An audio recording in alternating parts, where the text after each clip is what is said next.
Now you got Boots Ennis in your weight class. Definitely. What do you think about him? Oh, he's very, very talented. He's unproven, but he's very talented. Yeah. The eye test tells it all. You know, he's got the it, you know. Man, great. Bud always been like that. Without a question, sour.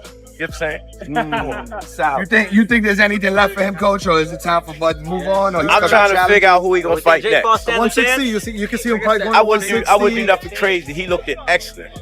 Hey, Blake Islam. He looked at excellent. Is there What's anybody? surprised you the most from No, I'm trying to figure out what their team gonna do next. I want to see what's He's next. talking about 160, coach. I mean, the only thing down there is maybe like a middleweight tournament, 2 fights undisputed, something like that. But if not that, then what for Bud? Who? Well, they were talking about Jaron Ennis going to 160, possibly going. Jaron Ennis going to 160. If he go to 160, then we got another mega fight. You think that's a mega fight? You think I don't know that yet, but I'm saying, and the boxing fans that know boxing would say that's another mega fight. Stay away from it. And by the way, there's this brother coming up, Molly. His name is Boots Ennis. This brother's special. You don't want to go in the ring against after that beating. Molly, it was so bad. I swear to y'all, I am not exaggerating. Yeah. You know. Terence "Bud" Crawford just shocked the world again, but this time, it feels bigger than ever.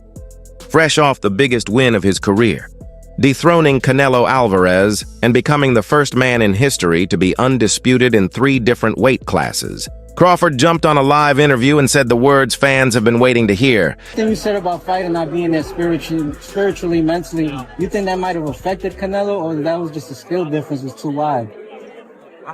You know, I do think he was a little mentally tired. He's been at that level for a long time. Right. He saw 11 fights in 4 years.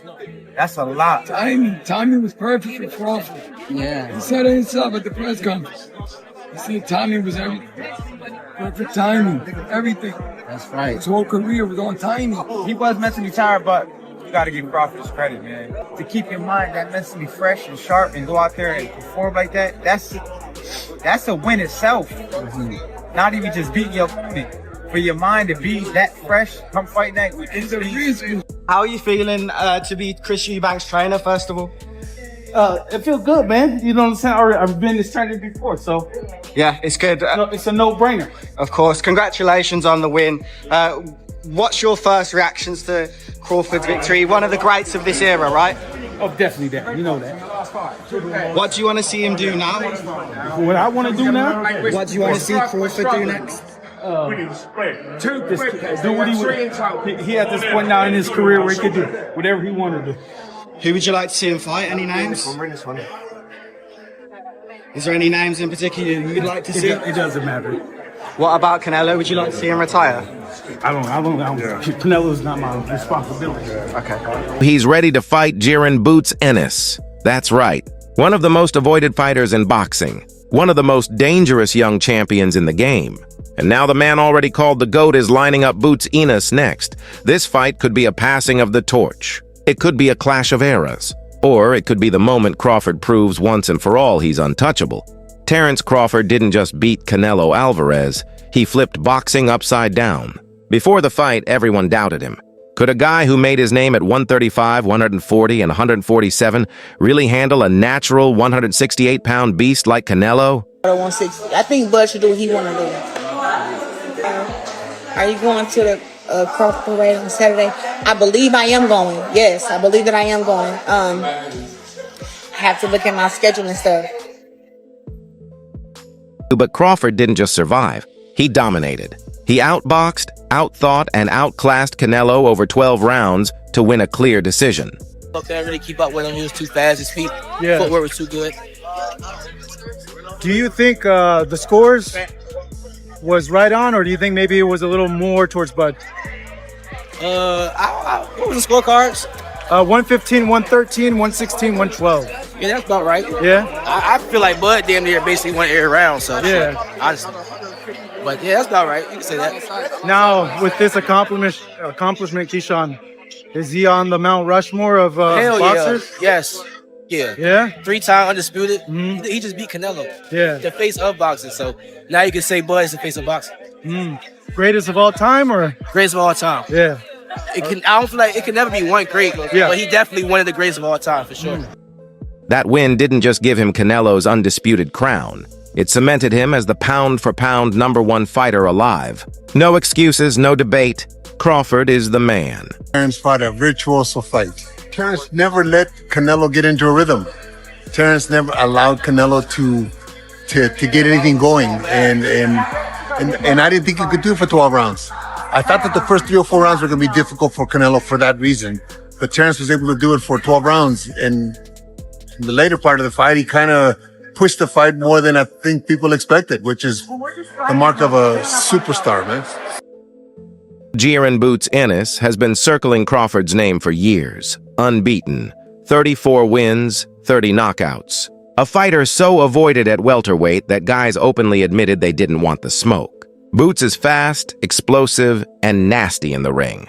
And he's only 27 years old, right in his prime. Crawford against Jaron Ennis, for me, is the best fight in American boxing. But it needs to be a payday for Crawford that would get him interested, because Crawford knows how good Boots is. And I'm not saying that Crawford thinks he's going to lose to Boots, but he knows that is a real fight. But for me, Boots is the new Crawford. We've just got to go out and get the fights to show how great he is. Fans have always wondered what happens if Crawford, the master technician, faces Boots, the hungry young lion. And now it's no longer just a fantasy. Crawford himself has agreed to make it happen. People compare Ennis with Crawford, but Ennis always says he's got a completely different style, and the only similarity is they both switch. Do you agree with that? I 100% agree with that. Me personally, I think that Terence Crawford boxes a hell of a lot more in the moment, phenomenal fighter in the moment. And I think Ennis is a lot more of a chess player. On a live interview after the Canelo fight, Crawford didn't duck the question. When asked about Boots, he said he's open to it. The boxing world went crazy. Why? Because Crawford didn't have to take this fight. He could retire right now, 42-0, undefeated, and walk away as a legend. But instead, he's talking about Boots, the guy most fighters don't even want to mention. The Terence Crawford fight. I'm tired of answering questions about it. He already said millions of times that he not fighting me or looking my way, so I'm just tired of answering those questions, you know. And if a fight happened, it happened. You know, I wanted it to happen, but if not, yeah. That's why fans love Crawford. He doesn't just take big fights. He takes the fights people say he shouldn't take. Fight that everybody want to see. Yeah. I want to do it. Do you respect him as, like, when he's like, I got a couple fights left, I'm at the end, I'm only trying to get mega fights, so... I understand it, but don't lie or kept to the net and make it seem like I had the opportunity to fight you and I didn't. I never did. You know what I'm saying? And then that one time that I did, we said, they called, and we said, we never heard nothing else back about it. So, right. I mean, I respect it, though. I mean, get your money. You know what I'm saying? Do your thing. But don't be capping on the net, acting like this. So what weight would Crawford versus Ennis even happen at? Boots is the current WBA welterweight champion at 147. Crawford left that division behind. He's been fighting at 154 and just shocked the world at 168. There's no way he's cutting all the way back to welterweight. Most likely this fight happens at a 154 lbs, maybe even 160. Boots has the frame to move up. Crawford at 38 probably doesn't want to drain his body anymore. So 154 or 160 makes sense. Watching now. Terence Crawford, one of my favorites to watch now. I love Terence Crawford, and I like to watch NUA too. NUA can fight. And you know who else I like to watch though? I like to watch Boots. Oh, okay. Boots, I love watching Boots. Boots got game. a fighter. People don't understand Boots got game. You know what I mean? Every now and then he messes on defense a little bit, but Boots got game. Boots versus Terence Crawford. Now, Boots hasn't proven himself enough to tell me for me to say that he gonna beat Terence Crawford, because Terence Crawford is a different kind of animal. Proven. You feel me? Proven stud. You understand where I'm coming from? But Boots, if anybody could be Bud in the future, it would probably be a Boots, because Boots got no. And honestly, that's where things get dangerous. Because at higher weights, Crawford is slower, but still technical. Boots, he's young, powerful, and still growing into his frame. Here's a crazy angle.